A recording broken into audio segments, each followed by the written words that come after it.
today's Pet Pawcast. I'm your host, Dr. Roberta Westbrook, and you're here with us at the Campus for All Animals, the Houston SPCA. I want to start by introducing you to our pet of the week. This is Shila. Shila is about an 8-month-old female spayed shepherd mix, and she came to us as an owner surrender. So what that means is her family was unable to care for her any longer, and they decided to bring her to us to try to find her a new home. Shila is, as you can see, a little bit shy, and she needs a family that's going to be willing to give her time to come out of her shell and really show her adorable personality. She's really sweet. She is a little bit shy and takes a little bit of time to warm up, but she's really, really a wonderful girl. So we'd love you to come down and visit with Shila at our adoption center every day from 11 a.m. to 6 p.m. You can visit with Shila and all the other animals that we have available for adoption. So today I want to talk a little bit about holiday proofing your home. It's an exciting time of the year. This is such a time of the year for family, for friends, for gathering. You're decorating your home. There's all kinds of new and exciting things happening. I want to make sure that we can help you work through some of the things that could be safety hazards for your pet so that we can assure that everybody has a wonderful and safe holiday season. With Christmas coming around the corner, what holiday plants and decorations should pet owners be on the watch for? Yes, so one of the things I love to do is to decorate my home for the holidays. And usually that means finding seasonal plants and decorations that I can put around the home that will make the home look more festive. But if you have a dog or a cat, it's going to be important that you make sure whatever decorations and plants that you bring into your home are safe for them. We know that dogs and cats tend to get into things, and we don't want any accidents to happen. So typically we want to steer clear from plants including poinsettias, lilies, holly, and mistletoe. And these are some very common holiday plants that you may put into your home for the holiday season. But ingesting parts of these plants, including the leaves and even the pollen, can be toxic for pets. For example, if you have poinsettia in your home, it's a very popular Christmas plant. Ingesting poinsettia can actually lead to a severe irritation of the oral cavity and the gastrointestinal tract, and it can also cause vomiting and diarrhea. It typically does not cause symptoms that lead to serious conditions like death, but they can certainly be very irritating and upsetting to your pet. Lilies are another plant that has a higher level of toxicity, particularly for cats. So if you have lilies in your home, day lilies or Easter lilies, these are going to be plants that can actually cause kidney failure in cats. So these might be plants that maybe you could buy a fake version of, or you can get a different plant that's going to be safer for your pets. In any case, no matter what plants you have, it's always a good idea to keep them out of the reach of your dogs and cats all the time, year round. Then for holiday decorations, there are lots of holiday decorations that could be potential hazards. I think the main thing is to make sure that you are doing what you can to observe your pet, keep them supervised, and make sure you don't have decorations that could become potential foreign bodies and that might harm your pet. So what if my pet comes into contact with any of these plants? What should I do? So if you found that your pet has ingested one of the plants that we discussed, maybe holly or mistletoe or lilies, and you start to notice clinical signs. Clinical signs might be, again, vomiting, diarrhea, hypersalivation, particularly if the plant has been irritating to their oral cavity. Please call your family veterinarian. That is going to be the best resource to help determine whether or not your pet needs emergency care. So watch for those signs, but always contact your family veterinarian and get the next best step. Sometimes the next best step might be observation. Sometimes the next best step might be bringing your pet into the veterinary hospital for further diagnostics and treatment. Why are lights and electrical cords dangerous for pets? Well, we always want our Christmas tree to look beautiful, and we may even put lights on the outside of our home. But the dangerous part about the lights is actually the electric cords. We have more electric cords that we may have the rest of the year, and those electric cords can be chewing hazards. So if you have a young cat or even an adult cat or a curious puppy, and they are investigating things in their world with their teeth and their mouth, then chewing on electric cords can be actually extremely dangerous. It can cause electrocution, and that can cause severe burns in the mouth, and it can also lead to respiratory problems like pulmonary edema. So keep your electrical cords tied, bundled, and out of the reach of puppies and kittens and other curious pets. You can also purchase cord covers so that they're not able to get to the cords easily. Is Christmas tree water safe for pets, and how can pet owners keep them safe from drinking it? Well, if you have a live Christmas tree, I will actually start by asking you to consider whether or not you really want to get a real live Christmas tree, because real live Christmas trees will require water, and they will often require supplements that are added to the water to make sure that the tree stays healthy during the holiday season. This also can create a risk for your pets. If they're walking by the base of the tree and they get thirsty or notice that there's water there, they may attempt to ingest the water for the Christmas tree. But this would not be a good idea. And the reason is the water for the Christmas tree could contain, again, lots of chemicals and supplements that help keep the tree healthy, but that could be toxic for your pets. In addition, if you have a live tree, sometimes the needles can fall into the water and be ingested by accident. And the needles from the tree can also create dangers for your pet if those are ingested. If you want to keep your pets away from drinking the Christmas tree water, it may be a good idea to cover the water bowl with plastic wrap or aluminum foil, and then you can cover the bowl with a tree skirt. This will allow you to protect the water from your pets, also keep the tree hydrated, but also make sure the decor stays beautiful by having a beautiful tree skirt that covers that water bowl. With Christmas and New Year's around the corner, what are the best strategies or tools to keep pets calm during loud celebrations? Yes, so this is also a time for friends and family to come over. And if you have a pet that you know has anxiety around new people or loud noises, this could be a time where you find an isolated home, location in your home where maybe you can have your pet be in a crate or a kennel temporarily while the party is going on. This can actually help keep your pet much more calm if they have their own space with their food and water bowl and maybe some comfort items like a t-shirt or a blanket that smells like you, or their favorite toy, or some treats that they can work on while the party is occurring. So isolating your pet to an area of the home where there's not a lot of loud noises and new people is a great idea. Now, if your pet is used to people, extroverted, and loves to be around people, then the next step is to make sure that all of your guests are aware that not only you have a dog or a cat or whatever your pet is, but let them know that your pet is not going to be in a crate or a kennel. That way, if you have people who are coming to your home who may not be used to pets, they can properly prepare themselves and decide whether or not it's a good idea if they come. We want the interactions to be positive, we want your family to enjoy themselves, and we certainly want our pets to remain comfortable during these times. With a lot of people over, are there any effective ways to train pets on how to deal with that? You know, if you're having a lot of people over, the first thing that you want to do is maybe talk to your guests about your pet that's coming over. If you have a pet that has anxiety and you want to try to get them used to people, you may consider having them in the room with the guests for short periods of time to see how they interact.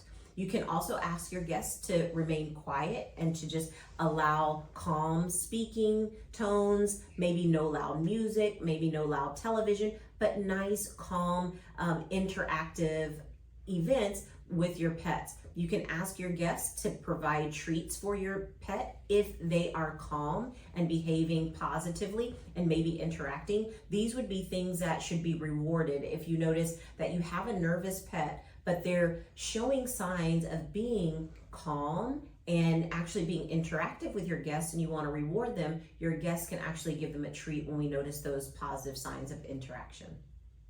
It seems like Shila here, she would be a great pet for just keeping around the house.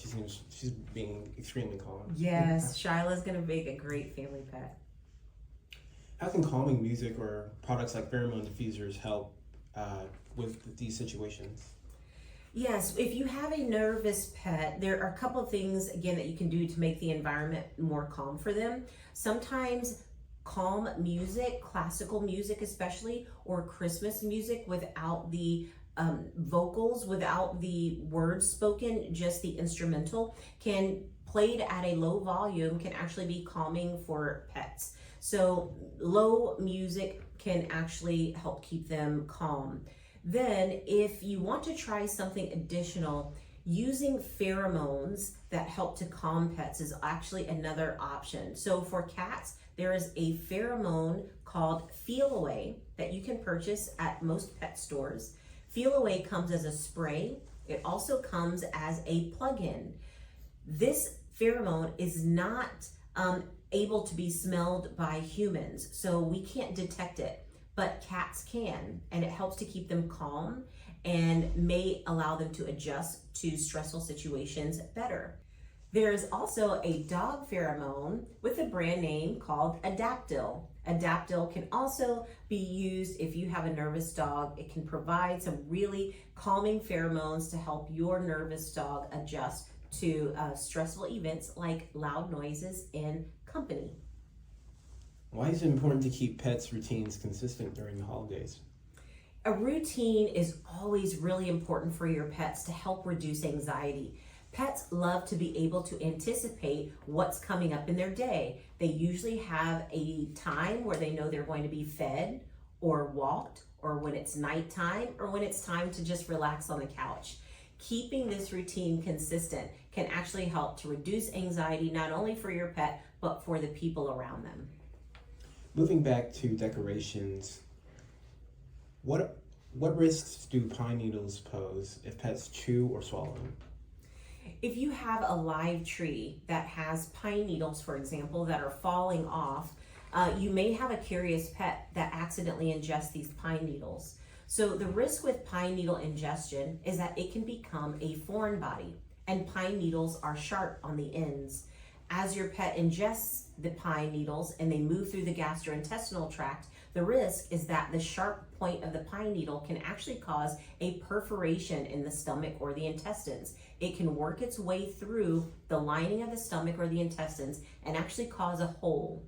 This can lead to severe infection in the abdomen, and it could lead to hospitalization. So it's a good idea, if you know that you have a curious pet, to consider getting a fake tree. Pine needles can also remain in the GI tract for extended periods of time and create ongoing infections. So we want to make sure that we keep your pets safe and happy. So you can also try to either get a fake tree or try to make sure that you're cleaning the pine needles up frequently, or keeping your pet away from the tree, either by putting a pet gate around the tree to hopefully keep them at a distance, or spraying the tree with something that has a bitter taste. You can purchase over-the-counter sprays that you can spray on your tree that might allow your pet to be distracted from the tree and not want to go near it. So those are all options that you can use to keep your pets away from the tree. When it comes to pet-proofing homes, what areas of the home are especially important to pet-proof during the holidays?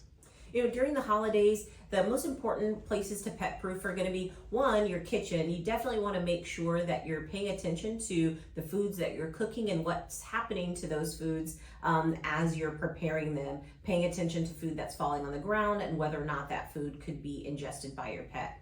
You also want to make sure that the space where most people are going to be enjoying their time is pet proof. So if you spend most of your time in your living room, you know that's where the guests are going to be, that's where the Christmas tree is going to be, then this is going to be an important space in your home to make sure that you have done things like keep those cords bundled and out of the way, keep maybe a pet gate around the Christmas tree. Make sure that you're keeping the decorations minimal and hopefully not something that can be ingested.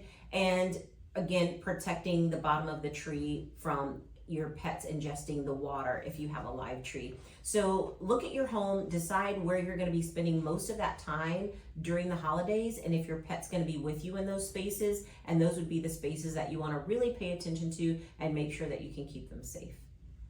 Why are candles and fireplaces a hazard around pets, and what precautions can be taken? You know, the most important thing about candles is that they can be knocked over. And so if you have a live candle, a candle that's burning, then especially if you have cats, they tend to be curious. They tend to walk right up to things and sniff them. And so they may do that to a candle that's on your table or your countertop. Sometimes cats even like to knock things over with their paws. This could be a risk because if your cat knocks over a burning candle near your Christmas tree, this could be a serious fire hazard for your home, and we don't want those kinds of accidents. A better option may be to consider purchasing fake candles that light up with light instead of fire. And you also want to make sure that you're always supervising your pets. If you want to use a live candle, just make sure that you're always supervising your pets so that those accidents can be prevented. Christmas and New Year's is a time to travel during the holidays. What safety steps should be taken if traveling with pets, traveling with pets over the holidays? You know, traveling with your pet can always be a joy because we want our pets to be included in our celebration. So if you're traveling with your pet, first you want to make sure that you're deciding what's the best way to travel with them. Is it going to be through car? Are you going to be taking a plane? What's going to be the best method of travel? Sometimes it's better to travel in a car if the distance is relatively short and you know that your pet is a good car rider. And sometimes if the distance is far, you may be left with the option of flying your pet. In that case, make sure that you're contacting the airline that you're traveling on. Make sure that you know all of their rules and regulations for bringing your pet on board. It's most important to have your pet's vaccine. It's up to date. Make sure that their microchip information is up to date in the event that you get separated, and make sure that you have all of the comforts that you need to travel with them. So that includes food, that includes their medication if they have it, and that includes some comfort items like their favorite blanket or their favorite toy.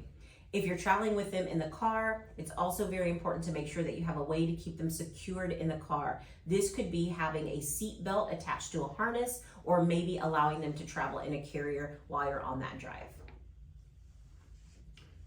How do you know that your pet is a great car rider? Is there any way to train them into becoming one?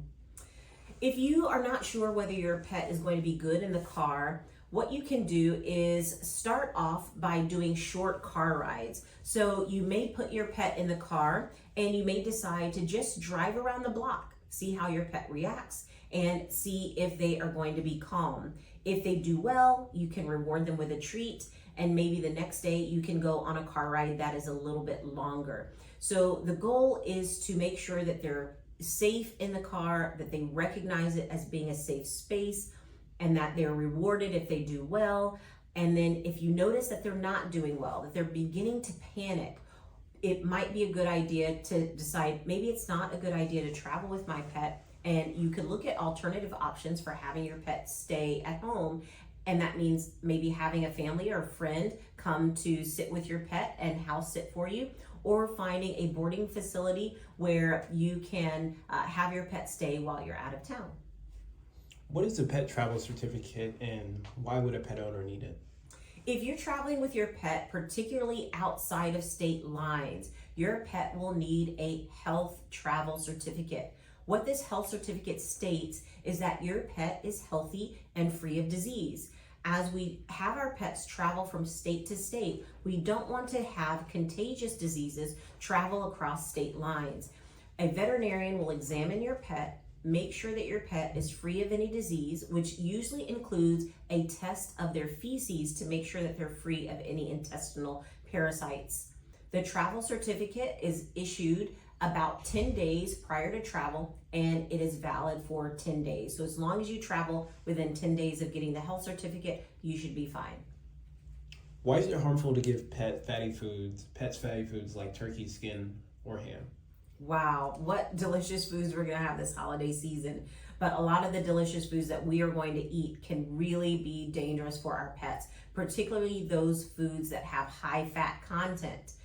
When a pet ingests foods that require metabolism of fats, the pancreas, an organ that's responsible for digestion, is going to secrete enzymes to help metabolize and break down those fats. The risk is that when the fats are too great, that the pancreas can become essentially overworked and it can become very inflamed. When the pancreas becomes inflamed, a condition that we call pancreatitis, that can lead to severe pain in the abdomen. It can lead to vomiting. It can lead to inappetence. It can lead to diarrhea. And in the worst case scenarios, it can require hospitalization. In some cases, pancreatitis can actually cause blood disorders as well. So it's important that you refrain from feeding your pet foods with high fat content.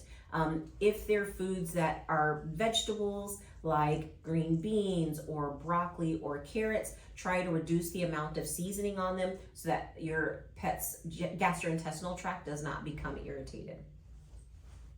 Well, we thank you so much for joining us today on the Pet Pawcast. I'm your host, Dr. Roberta Westbrook. It's always a pleasure. We hope that you'll come out and visit us and try to find a pet that might be a great addition to your family this holiday season. We hope to see you soon. Bye-bye.